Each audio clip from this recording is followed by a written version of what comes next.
મહિલા સશક્તિકરણ ક્ષેત્રે કાર્યરત નારી જાગૃતિ લોક કલ્યાણ ફાઉન્ડેશન દ્વારા સાસણગીર ખાતે વન્યજીવ જાગૃતિ કાર્યક્રમ યોજાયો હતો.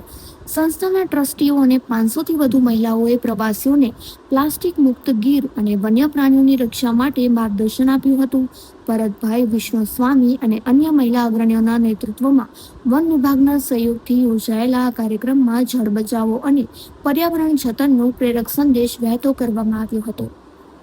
જળ એ જીવન છે. જળ આપણને બચાવવું જોઈએ. જળ આપણને બહુ ઉપયોગી થાય છે અને જળ બચાવવાથી ઘણા બધા ફાયદાઓ થાય છે. નારી જાગૃતિ લોક કલ્યાણ ફાઉન્ડેશનની સાસણગીર ટ્રીપ.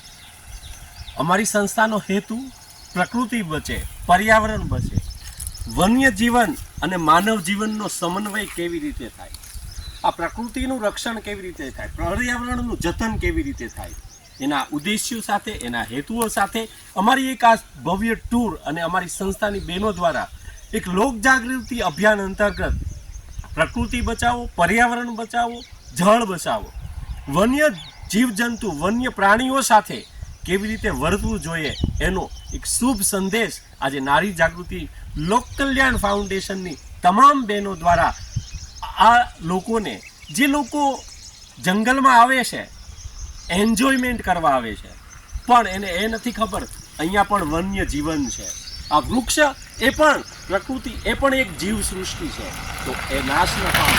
પ્રકૃતિના ખોળે આવો, આનંદ કરો, એન્જોય કરો, પણ પ્રકૃતિનું રક્ષણ એ ખૂબ જ જરૂરી છે.